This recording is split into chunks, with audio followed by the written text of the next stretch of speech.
Welcome to the Living to 100 Club podcast. Here's our host, Dr. Joseph Cassiani. Well, hello to everyone joining us today on our podcast. You're listening to the Living to 100 Club, and I'm your host, Joe Cassiani. Before we introduce our guests, I'd like to remind everyone that I'm available for public speaking events, particularly to community organizations and senior groups. I love to talk to others about aging well and making it over those hurdles.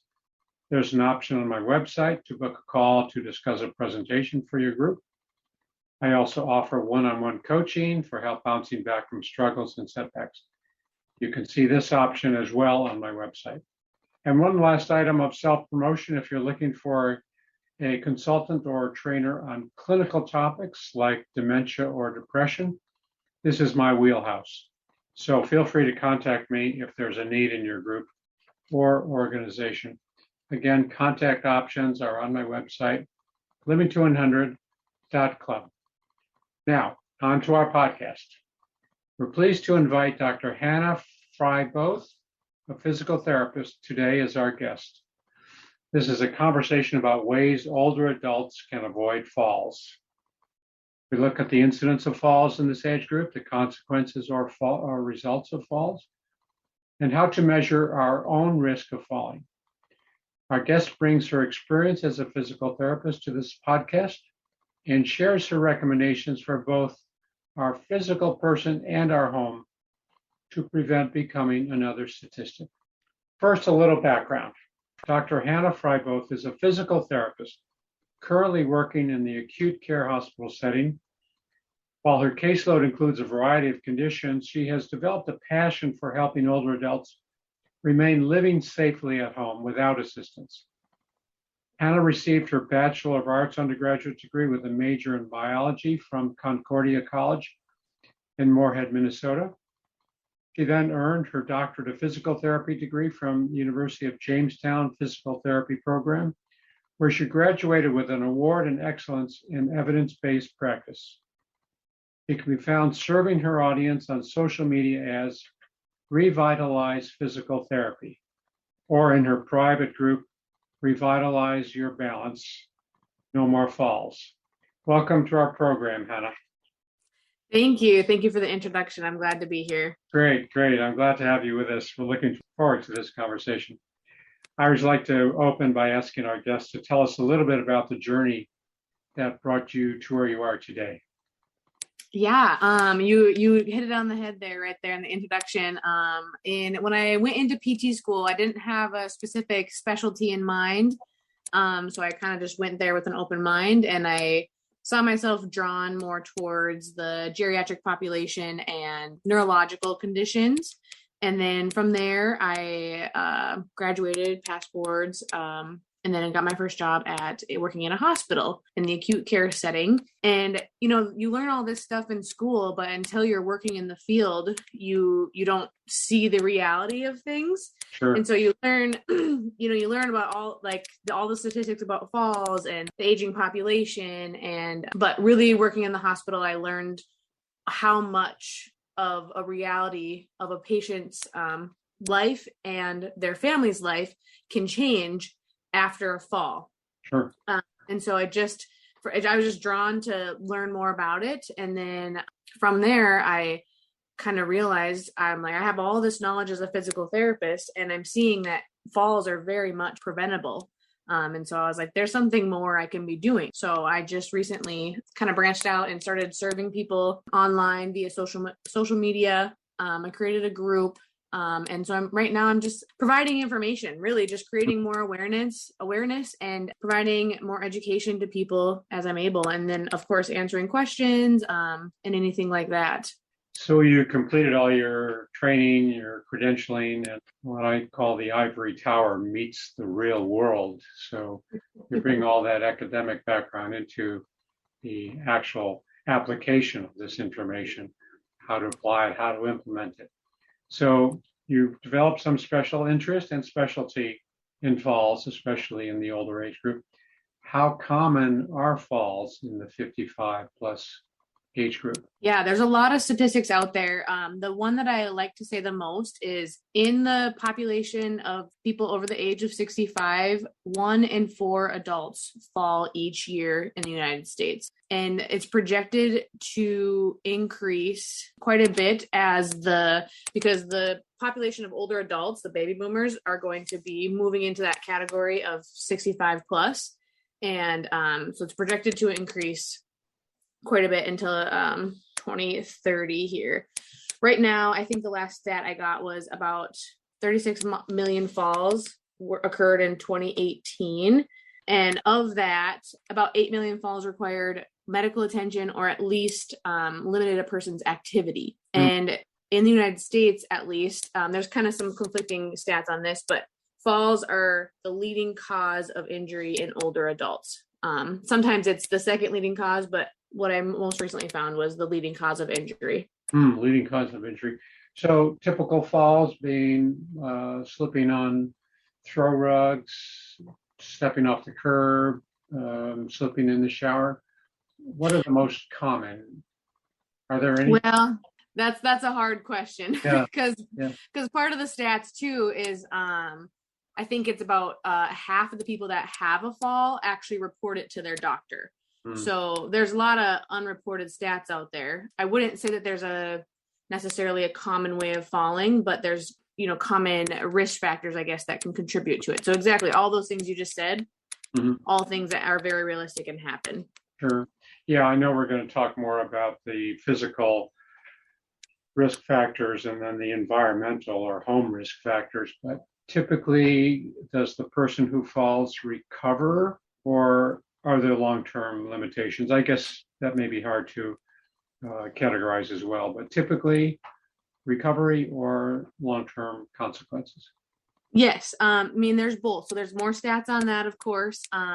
1 in 5 falls cause a broken bone or a head injury. So that is one long-term limitation for either of those. So, a lot of times when people fall, they have these injuries and then they have further complications because of these injuries. So the most common injury that happens after a fall is a hip fracture. Okay. So typically, depending on different cases, obviously, typically they go through surgery, repair the hip, and or sometimes they're unable to repair the hip, but it dramatically reduces that patient's activity level. So then they're stuck in bed a little bit more longer, and then therefore other complications, medical complications set in. And then of course you have to, every individual is going to be different with their overall health and their background if they have any medical comorbidities or other things that are going on. Some people will come in with a fall and they say they fracture their hip, get it repaired, and they're able to return home. Some people fall and they don't even tell their doctor because they maybe, bruise their leg or kind of just shook themselves up a little bit. But I will say, and I hate to bring the scary statistic in, but there is overall it can a fall and an injury and a long-term complication, some of them can result in death. And this is also increasing in the last, so they're projected to increase to 30%, which is kind of goes with as the population of people that are age 65 and older kind of get into that population gets bigger, then the death rates are also expected to increase with falls. That one's a scary one, but it is out there. Yeah, ultimately that could be the result with a cascade of other complications and other effects. But 50% of falls go unreported. I mean, that's startling in itself, because then we don't know what the nature of those falls are. We don't know how to develop education or prevention plans. And we're left to the 50% that are reported. Maybe they're all the same, or maybe they're distinctly different than the ones that are unreported. I guess we don't know that. Yeah. And I will add to that too, with somebody that falls, often they develop a fear of falling again, right? Yes. And that can that can lead into a negative, vicious cycle of, so they fall, fearful of falling, and then therefore they end up typically restricting their mobility a little bit, or they're a little more cautious, which, obviously we want everybody to be safe, but it can lead to, lower mobility, lowering your balance, lowering your exercise. And then it just kind of keep viciously, then you have more fear of falling, and that can lead into a vicious cycle. Yeah. I'm glad you brought that up. I saw that often in nursing homes. There are a lot of admissions due to fractures, shoulder or hips. And that fear of falling again really limits the person in their rehab, physical therapy, and they don't want to take those steps, even though they're capable, or the assessment says they should be capable of a few steps. But like you say, it restricts their activity, restricts their attempts, and it kind of narrows their potential even more. So yeah, we can't dismiss the emotional, the psychological component element that comes into these pictures of falling. Yeah, that's really important. So how does someone know if he or she is at risk of falling? Can we get some read on that? Yes, I have a bullet point list here. I tried to narrow it down.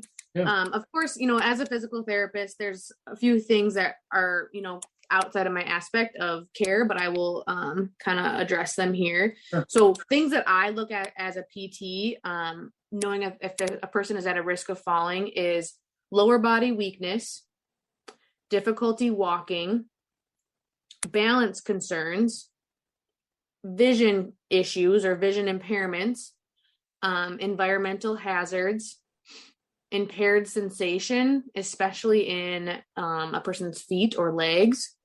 And then there's other things that definitely play a role, such as, like I said, the fear of falling that kind of comes after someone's already fallen. And then one I run into a lot is the use of certain medications, especially the ones that, cause some sedation or drowsiness or lightheadedness, dizziness. And a lot of times those medications obviously are controlling other medical issues, but, having that conversation with your doctor about if you're having side effects from medications as well. Sure. Yep. Yeah. So lower body weakness. I mean, these are factors that we can be aware of. Mm-hmm. We do have that lower body weakness, difficulty walking, balance problems, maybe some vision problems. The environmental hazards, I mean, that's important too, to be aware of what the risks are. Impaired sensation, meaning what? Lose our awareness of our reception. I mean, that kind of. Yep, definitely. So like a good example I usually give is people that have diabetes, if they get neuropathy in their feet and they have impaired proprioception. So they can't feel light touch, and therefore they might not be able to feel the bottom of their feet. The other thing too with proprioception is the ability to have the reflex that in your ankle, especially, and in your feet. So when you have normal sensation, your feet are constantly giving feedback, to your brain to the feet. And they're constantly adjusting to the surface that you're walking on or stepping on. Whenever you have impaired sensation, whether it be light touch or even more, then that feedback is not there. Yeah. Well, that's really, really good information. Really a good list. Many of these things are preventable, or at least we manage the risks as much as possible. And some of them are not. If there's some decline in our physical functioning or balance, I mean, there might be some remedy for that too. But overall, a lot of this is just taking extra precautions. I mean, I can see that. So, yeah. What do you think are the important ingredients to preventing falls? So this is kind of just continue with that bullet list. Like you said, there's definitely some modifiable or manageable issues with, or modifiable risks. So lower body weakness, that is one where, so to help fall prevention is to address both the non-modifiable risk factors and the modifiable risk factors.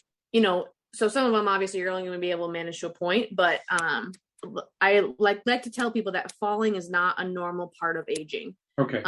So lower body weakness. Yes, there's some things that happen with aging and that are to be expected, but so for one thing is just losing muscle mass, or maybe losing your reflex or your quickness in reflexes.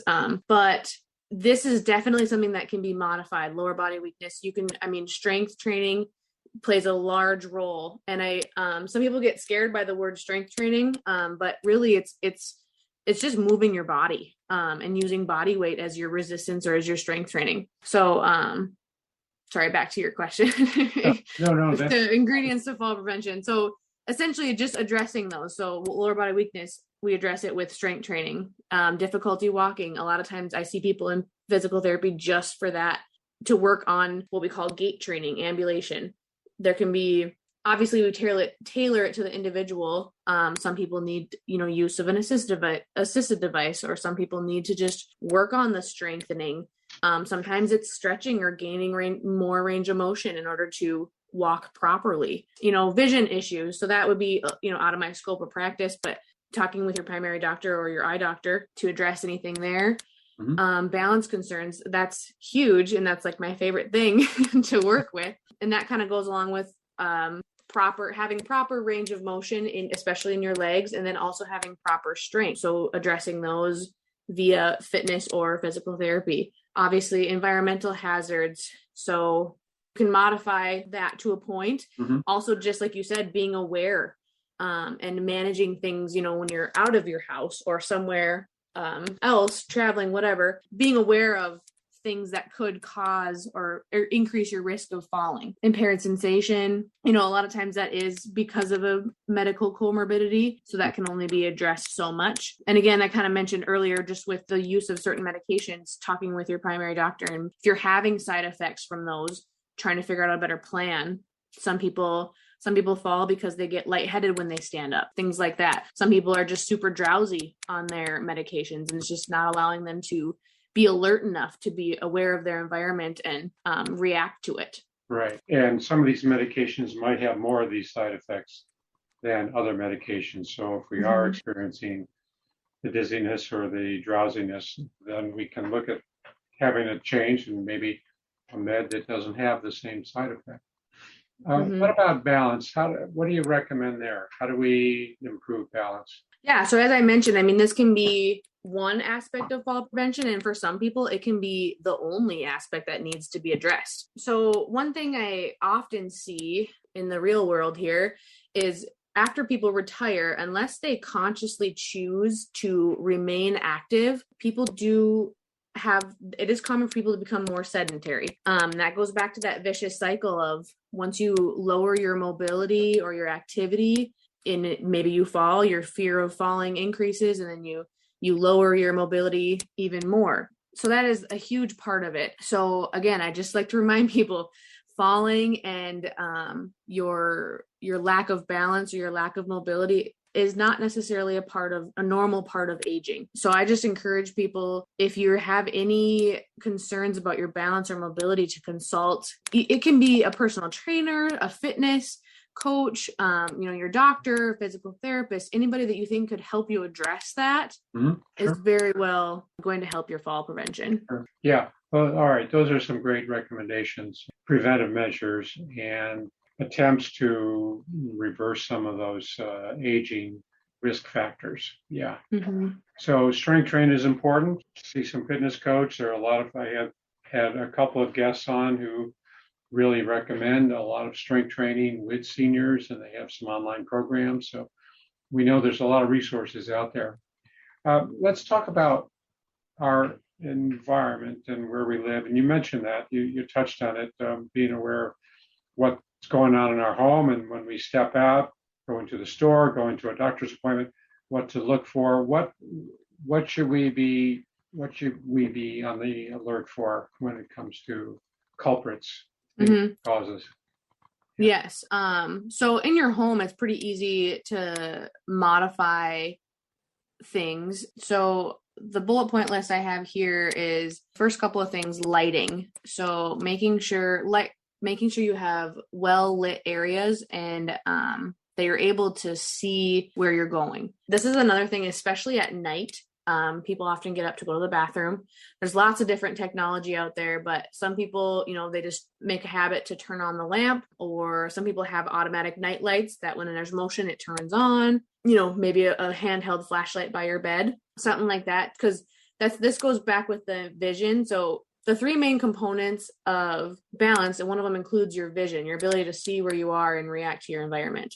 Another thing that often people maybe miss is having contrast between the wall and the floor. So if they're the same color, it can be harder to distinguish, where your body is at in space, which is a component of your balance. And so having that easily distinguish floor to wall can help keep your balance when you're in the house. Mm-hmm. And then, things that are just around your house. So any clutter, cord, and we talk about area rugs a lot, ledges, a change in floor surface. So going from carpet to linoleum, a lot of times there's that little strip or that ledge there. Another big one is if someone has pets, some pets get in the way very easily. And also just, unkept areas. So if maybe it's just the floor needs to be swept, things like that. Another big one too that is easily modifiable for yourself is just picking proper clothing and proper shoe wear,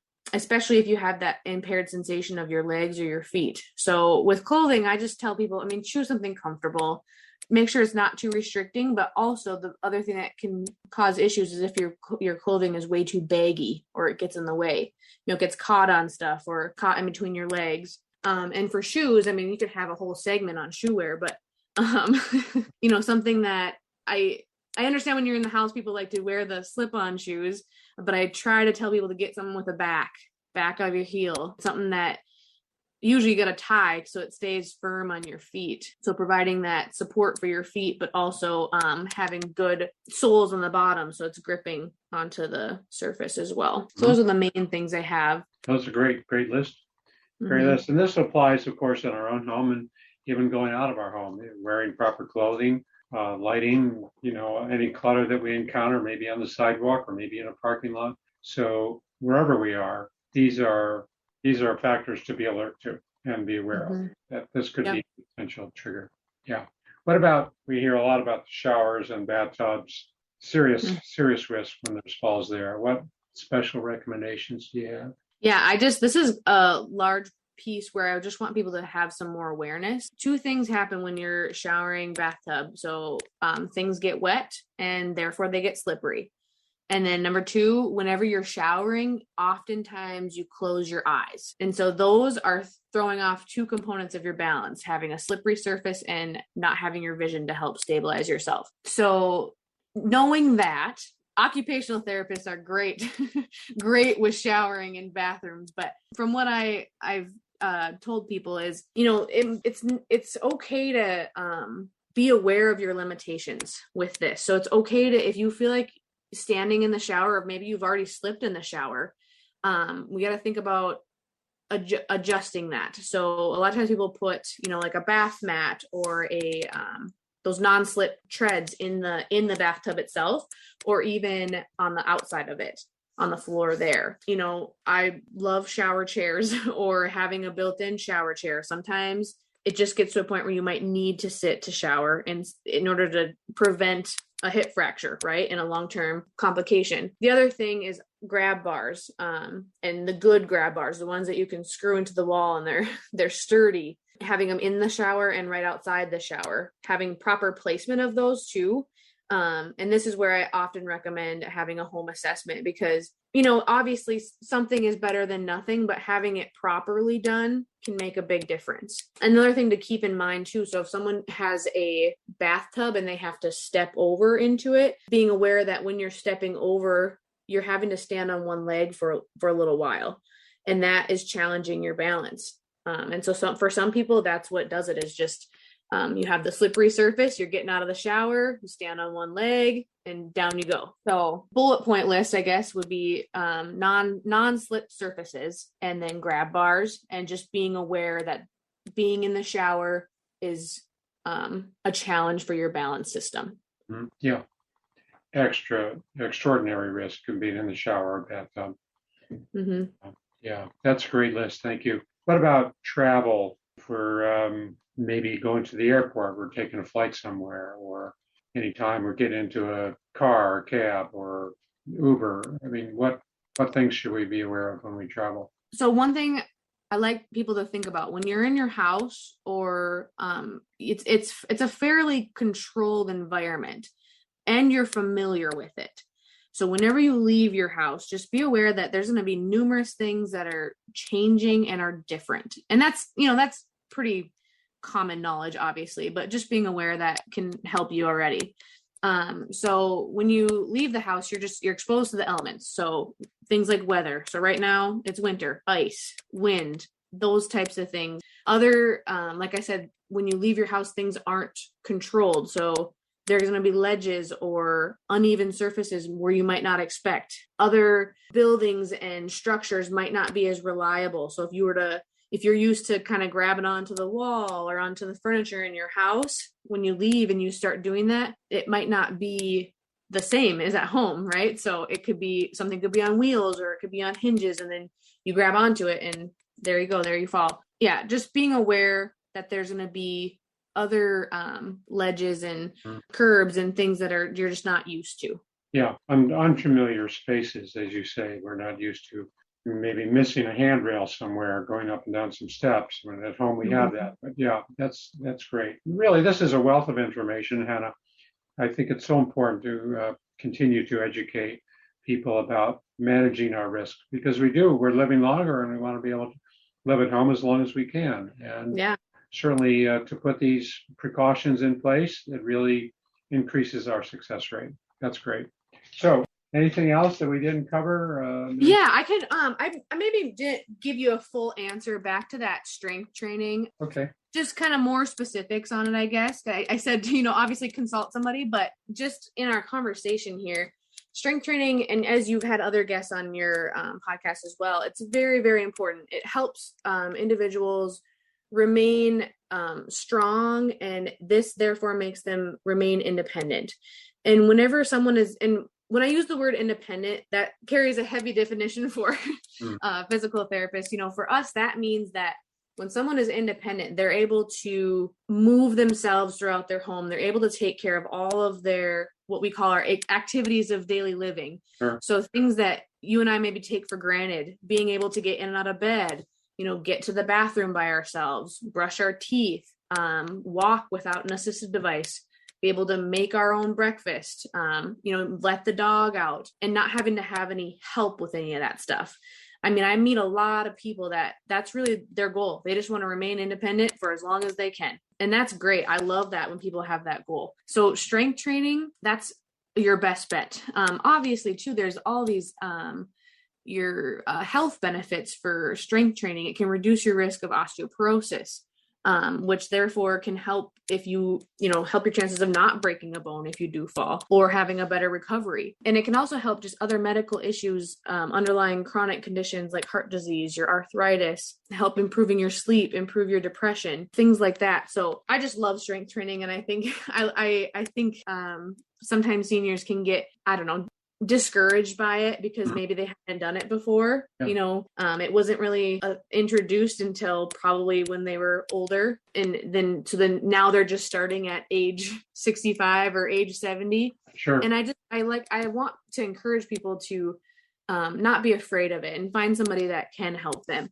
The other thing about strength training that people maybe get scared about is they think that they have to, or they picture, I guess, or maybe this in their mind, that they have to be lifting these heavy barbells and these heavy dumbbells. And really, if you're new to strength training, I don't think anybody would even recommend that. I mean, using your body weight is resistance enough. And so I like to stick with the basics when if they were to start strength training, I just tell people to do squats, or what we call sit to stands. So finding a sturdy chair and sitting down in it, standing back up, sitting, standing, and doing that for repetitions. And then there's obviously different progressions of that. So when you first start, you maybe are using your hands on the armrests for that sit to stand. And then as you get better, you don't use your hands, or maybe you you use one hand and then you don't use any hands. And then the next progression would be maybe you are going to sit down, but rather than sitting, you just tap your bottom on the chair and come back up. right? So that's a progression towards a squat, and you're strengthening all of your major leg muscles there. And you're also increasing your range of motion whenever you do that. Another big one for strengthening, I try to combine strength and balance to kind of get the best bang for your buck. So that one right there. And also a standing exercise, it's called hip abduction. So when you're standing, taking your leg away from midline. So you're kicking it out to the side. And so doing that, but doing it while you're standing, and that will strengthen a major butt muscle, your glute muscle that stabilizes your hip, which therefore help increase your balance. While holding on to a counter or something, right? Yes, I call them my kitchen countertop exercises. Mm-hmm. Yeah. So holding on to something, or like a sturdy back of a chair or a wall sometimes works. I mean, I actually often I'm doing this with people when they're using a walker. And so they would just hold on to the walker as well. That's number 2. And then my third favorite exercise is just calf raises. So just, again, probably holding on to something. So their walker, countertop, chair, wall, and then just raising onto your toes. So lifting your heels off the ground, but doing it in a slow and controlled motion. And then, doing it for repetitions. So I like those 3: best bang for your buck, strengthening plus balance. Yeah, I remember Dave Durrell was the fitness expert who talked about that chair to stand exercise. And there are some metrics on that, what we should be able to do, the number of times we should do it in a minute or a couple of minutes. But I'm glad to hear you repeat that, because that does, I think does tax a lot of the different muscles and balance features. So that's good to hear. Yeah, and then the strength and balance, the hip abduction, and then toes, raising our heels. Good stuff. Really good stuff today here, Hannah. Really a wealth of information. I know it's very helpful to everybody listening. So what would you like our listeners to take away from this conversation? Talked about so many important things. What would you like them to take away from today? Yeah, I would say main thing, falling is not a normal part of aging. So just being aware that if you're falling, I don't want people to feel embarrassed or shameful about it, but rather, accepting it and then addressing it. Tell your doctor about it. Get, assessed for your fall risk and prevent it from happening again. Just because you're aging doesn't mean you're bound to lose your strength and your balance. I just want people to feel like they are able to control or at least manage that part of their lives. And today we highlighted some statistics and some frightening ones too, but I just want you to know that falls are preventable. So they're not a normal part of aging, but they're also very much preventable. I mean, we talked, like you said, about a lot of information here today, but if you feel like any of the stuff we talked about applies to you, I want you to reach out to your primary care doctor, or even if you're already seeing a physical therapist or another trusted healthcare professional. If you're concerned about it, it can be addressed. So I just want people to feel like there are things that can be done. And it's, it's never too late to start. Yeah. I don't want people to feel afraid either. Yeah, because if they fall at age 75 or 85 or 95, that doesn't mean it's normal. Let's still address it, accept it, address it, and try to get some fixes for it. That's really crucial. Really important. Yeah, and I imagine if they're, listening to your podcast, they probably have goals or things that, your listeners are wanting to live for. Yeah. And so that can sometimes be a good motivator as well. Yeah. Yeah, it's certainly it's a good topic to be aware of and be alert to, and really try to mitigate it, reduce it whenever we can, and stay healthy. Yeah, great. Well, Hannah, it looks like we're out of time for today, but before we wrap up, I just want to remind our listeners about a co-sponsor for our program, A Mighty Good Time. Are you looking for ways to engage and stay active? Check out amightygoodtime.com. It's a one-stop shop for events and activities for those 50 and over. It's free to search and it's free to post, amightygoodtime.com. And be sure to visit the Living to 100 Club website to sign up for our weekly podcast announcements and monthly newsletters. And while there, be sure to download a free copy of my 9 Tips for Living Longer. Lastly, pick up a copy of my book, Living Longer is the New Normal, all about maintaining a positive mindset in all we do. It's on Amazon as an ebook or as a hard copy. Thanks so much again, Hannah. For people that might want to contact you if they want more information, how can they do that? Yeah, like you said earlier in the beginning of the podcast, I'm on social media. I'm on Facebook and Instagram as Revitalize Physical Therapy. You feel free to message me there. I am in the future working towards creating a YouTube channel and my own website. But Great. Right now, Revitalize Physical Therapy. RevitalizePhysicalTherapy.com. Nope, just on Facebook and Instagram. Revitalize Physical Therapy. Well, really, thank you so much again, because this is really important information and stuff I love to hear and share with our listeners. So much appreciated. Yeah, thank you for having me, and thank you for having the show. Yeah, well, glad to have you, and you're welcome. Many thanks to everyone for tuning in as well. Hope to see you next time.